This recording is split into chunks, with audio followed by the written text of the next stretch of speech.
falta de política interna para el tratamiento de los jóvenes allá adentro. 4 empleados del complejo Esperanza resultaron heridos al tratar de contener una revuelta de internos ayer a las 18:40. Seguimos siendo administrativos dentro de un entorno de violencia, en donde sí tenemos, por ejemplo, los motivos para intervenir. Pero la gente tiene miedo, se le hacen sumarios administrativos a la gente que ha participado en alguna revuelta donde por ahí para tomar un joven y voltearlo al piso se puede llegar a golpear.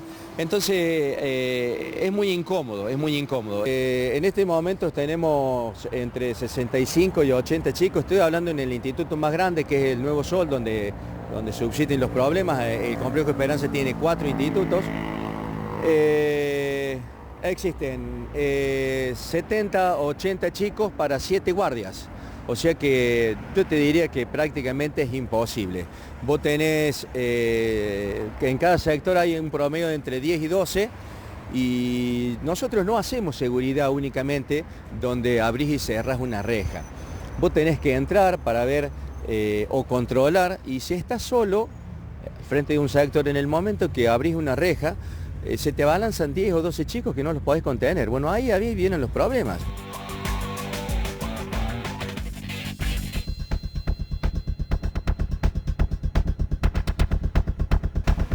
Bueno, lo vieron en digamos, tape que habíamos ya pasado en nuestros informativos, pero reactualizamos una temática que desgraciadamente se vuelve a repetir: las revueltas en el complejo Esperanza, las condiciones que denuncian los trabajadores y también quienes están alojados en conflicto con los menores que están alojados en conflicto con la ley penal. Hace más o menos un mes, fines de mayo, un grupo de legisladoras que integran la Comisión de Niñez presentaron un informe que tiene varios puntos, tiene 7 puntos, tengo entendido bien, y uno de esos que marcaban como crítico también en cuanto a un informe completo sobre la niñez en Córdoba, tiene que ver con la escasa posibilidad de resocialización de niños, niñas y adolescentes que hay en el complejo Esperanza, que es lo que acabamos de ver ahora. Insisto, el informe es mucho más amplio, por eso le voy a pedir a Meme Moscoso y Cecilia Irazusta, son legisladoras opositoras, una de ellas de Encuentro Vecinal y la otra de la Coalición Cívica, están aquí acompañándonos para contarnos un poco. Gracias por estar, ¿eh? ¿Cómo les va? Buenas noches. Muchas gracias. Bueno, gracias. Habían iniciado este informe en base a diferentes preocupaciones que iban recibiendo, que tiene esos 7 puntos. Lo más actual es lo que se vio ahora en el complejo Esperanza, Meme, ¿es así? Sí, es así. Nos pasa que la niñez es central, digo, en esto hay algo que además nos entusiasma de cara a la realidad política de nuestro país. Somos legisladoras de 4 bloques, opositores los 4, que nos integramos porque compartimos una preocupación respecto a la niñez en Córdoba, y a raíz de eso decidimos hacer una mesa de trabajo paralela de alguna manera a la Comisión de Niñez de la legislatura, una comisión que es bastante poco activa en relación a esto que nos interesa y que de repente vemos que le interesa a mucha gente y que es bastante invisibilizado, ¿no? Somos legisladoras que recorremos el territorio, visitamos el complejo, visitamos residencias, pedimos audiencias con las autoridades del Ministerio, de la Secretaría, y en eso, cuando visitamos el complejo, nos encontramos con que es un lugar donde se cuida poco a los chicos y también a los que cuidan a los chicos, claro, ¿no? Es decir, creo que lo que pasa en el complejo era esperable, en algún momento iba a pasar, ¿no? Es decir, sí, cada tanto, a ver, estamos cronicando todos los años algún detonante que hace estallar, digamos, la chispa de eso. Totalmente. Que está a punto siempre de desbordar. Me da esa idea el complejo, Cecilia. Sí, nosotros estuvimos hoy visitándolo con Meme al complejo porque las noticias periodísticas son de gran preocupación respecto a los últimos hechos, que son creo que cuatro hechos de conflicto en el complejo, en los cuales lo que hoy nos manifestaban era que un conflicto entre los chicos y que cuando han intervenido la guardia, allí han surgido las heridas hacia algunos guardias. Lo que nosotros advertimos es que van a seguir ocurriendo. van a seguir ocurriendo porque no están dadas las condiciones, como dice Memé, y insistimos en eso, y cuando hablábamos con los guardias y personal de gabinete técnico, hoy a la mañana, el común denominador, y lo primero que nos dijeron, viste que 3 nos respondieron al unísono cuando nosotros le dijimos, ¿a ustedes qué les está pasando? ¿Qué están sintiendo? Desprotección. Claro. Fue 3 personas que al mismo tiempo nos dijeron desprotección. Entonces, cuando empezamos a indagar qué sería desprotección para ustedes, y bueno, desprotección es un salario que no es digno, la precarización laboral que tienen, porque muchos de los que estaban allí, había 2 de gabinete técnico. Cuando hablamos de gabinete técnico, hablamos de psicólogos, de psicopedagogos que están en permanente contención con los chicos. Perdóname, Cecilia, pero cuando usted hicieron la presentación del informe, sí, hablaban de lo que era el relevamiento de la cantidad de personas que eran gabinetes técnicos, y me pareció un número bastante preocupante a nivel provincial de cómo se trata a los profesionales que justamente están dedicados a la niñez, ¿no? Mira, pasan varias cosas. Cuando vemos el personal, además de escaso, en muchos casos es poco calificado, poco especializado y muy sobreexigido, ¿no? Claro. Tenemos profesionales que son monotributistas, precarizados, absolutamente precarizados, pero que además de la precarización respecto a ese régimen tampoco le facturan a la provincia, sino que están tercerizados a través de nos lo confirman ellos. A través de consultoras. Exacto. Claro. Entonces, nosotros vemos que el oficialismo se jacta de que tiene poco empleo público, y nosotros sabemos que, controlando el poder, advertimos que el poco empleo público va de la mano de la mucha precarización. No es poco empleo, mucha precarización, ¿no? Es decir, que no inciden los números oficiales de la provincia porque está en negro, ¿no? Porque está en condiciones que no tienen que ser. Pero además de esto, eso implica que nosotros tengamos equipos técnicos sin capacidad de contención, capacidad operativa de contención. Nosotros visitamos hoy 2 edificios. En un edificio hay alojados en este momento 17 chicos. Y en los 17 tienen 3 psicólogos a disposición para el acompañamiento de este proceso de encierro. Cuando nos vamos al otro edificio hay 73 chicos y hay 5 profesionales. En Nuevo Sol, no se conserva, donde ocurrió alguno de los hechos. No se conserva la proporción de capacidad de atención. Los guardias nos dicen, y con suerte ven a los chicos una vez al mes, porque no les da la agenda para más. Entonces, también es cierto que aún cuando nos encontramos con adolescentes en conflicto con la ley penal, que tienen una mirada, que la sociedad también los mira de costado, ¿no? Si nosotros queremos que eso cambie, tenemos que cambiar el paradigma real de intervención con los chicos. No tiene que ver con palabras bonitas. Nuestra legislación habla de sistema de protección integral, nuestra legislación habla de resocialización, pero eso no pasa en la realidad. Hay un cambio paradigmático en la norma que no se dio en la realidad y que en definitiva nos muestra esto, chicos que pasan por el complejo Esperanza y no salen mejor.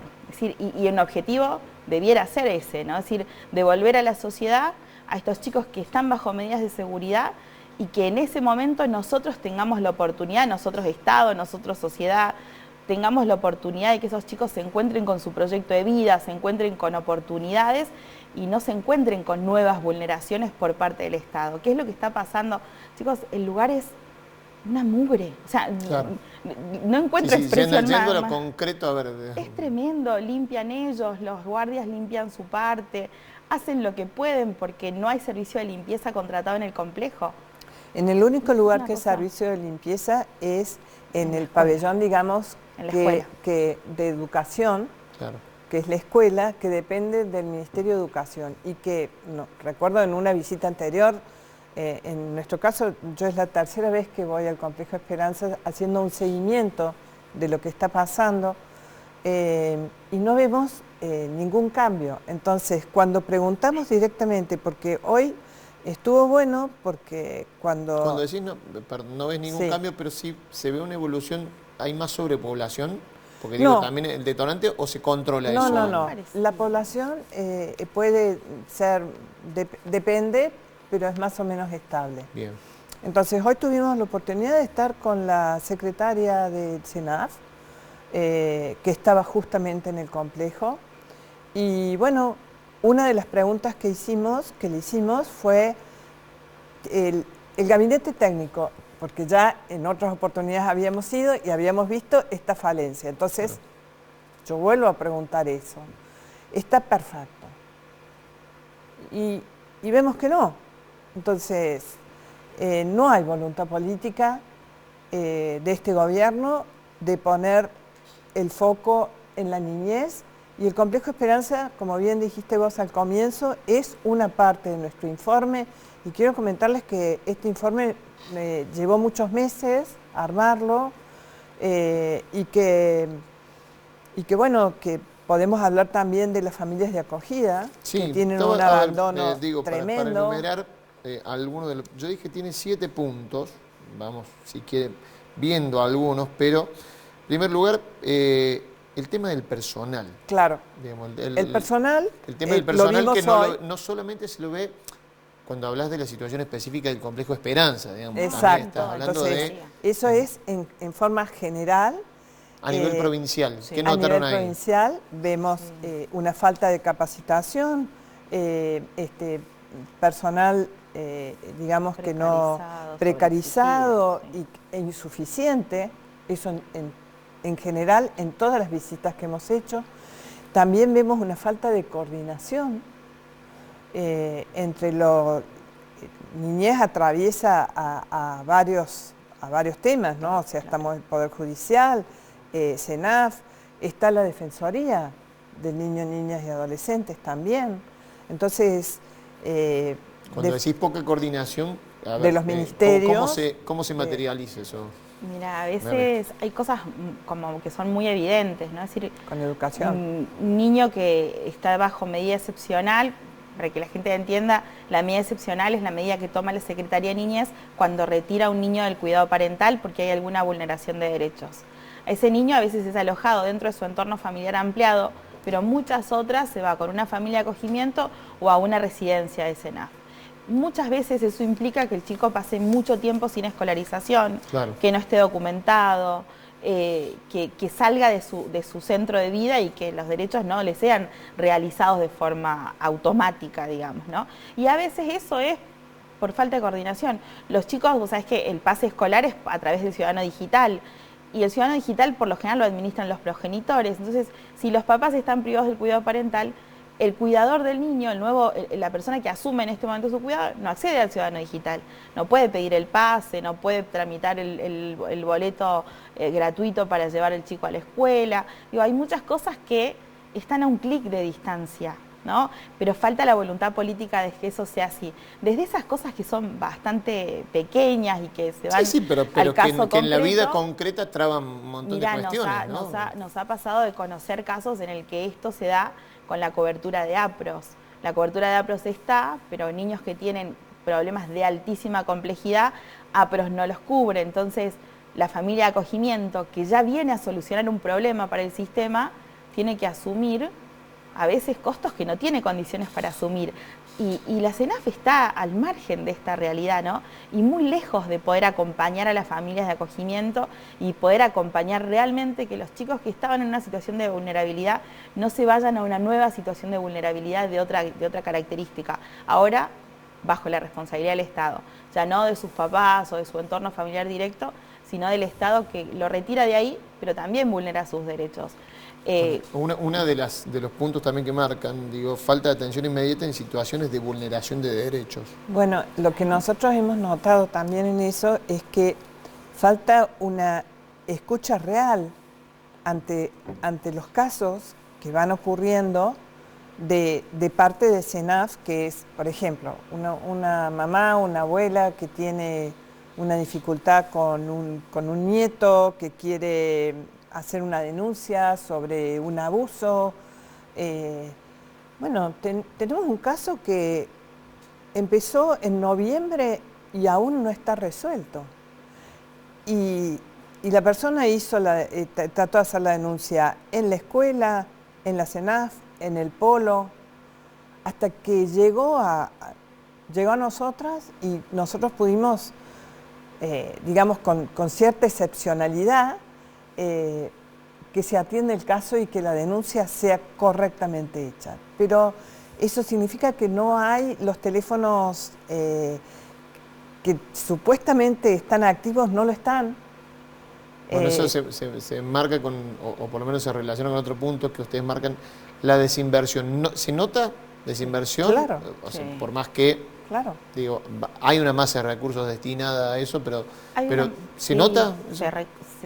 Se nota mucho, sobre todo, primero porque el presupuesto no reconoce la realidad de esto que te contábamos, de la cantidad de profesionales precarizados, porque además la gran mayoría de precarización está en profesionales monotributistas, psicólogos, trabajadores sociales, socioeducadores, todos son profesionales que están bajo un régimen que cuando la provincia presupuesta e informa, no puede presupuestar, claro, porque está tercerizado. Pero cuando nosotros hacemos el análisis presupuestario y vemos la cuenta de inversión y vemos cuál es la forma de ejecución, nos encontramos que hay programas que tienen asignación específica de la Lotería de Córdoba, que la lotería recaudó el 10% más de lo esperado en el año, pero se ejecutó un 70%. Decimos sobre que de por sí ya no está actualizado, porque actualizaron en un 86% la cuenta del año pasado para este presupuesto, cuando la inflación fue superior al 100%, claro, entonces ya de por sí sabemos que probablemente no les alcance. Eso implica un retroceso respecto a la inversión. Nuestro país viene retrocediendo en la inversión en la infancia, y dejar de invertir implica de alguna manera comprar problemas a futuro. Todo lo que no haces en la infancia te cuesta en la adultez, ¿no? En salud pública, en educación, en infraestructura de seguridad, te cuesta en todo sentido. Lo que no haces por los chicos tiene grandísimas consecuencias y pareciera que no importa. Es decir, nosotros vemos, no hay voluntad política en que esto cambie, en que esto comience a funcionar de otro modo. Ustedes hicieron este diagnóstico, no me queda mucho tiempo, pero digo, hicieron este diagnóstico en forma de diagnóstico y propuesta, no era un proyecto en todo caso. No. ¿Qué pasó con esto? ¿Ustedes lo han acercado a las autoridades? Nosotros lo acercamos a las autoridades, no tuvimos ninguna respuesta, lo hicimos público, después de 15 días de esperar una respuesta de parte de las autoridades, y bueno, lo que sí se comunicaron con nosotros, y esto nos pareció por de pronto como importante, hay una red de profesionales y de, no recuerdo cómo se llamaba la red, que se comunicaron Córdoba, con Red de Infancias Córdoba, bien, creo que es, o algo así, que son trabajadores de SENAF, son más de 150, que han hecho una red preocupados por niñez. Bien. Entonces ellos tratan de resolver algunos casos que les van llegando. Pero entonces eso significa que es una red como una ONG, son claro, una asociación. Pero digo, por parte de quienes tienen que dar respuesta, no sé. No. Claro. No tengo más tiempo, gente, pero la verdad que ha quedado más que claro y bueno, más que interesante, lo vamos a seguir porque, bueno, bien lo dijeron ustedes, lo marcaron cuando llegaron acá. Importa poco el tema de la niñez, pero por eso le queríamos dar el lugar, porque sí nos importa tenerlo acá. Le agradecemos especialmente que nos des visibilidad a un tema. Hace falta que dejen de ser invisibles los chicos. Muchas gracias. Y nosotros nos vamos, no tenemos más tiempo, nos despedimos hasta mañana con más Redacción Abierta. Quédense por acá por el 10 porque ya viene 40 de Argentina en democracia. Chau, muchas gracias por estar ahí.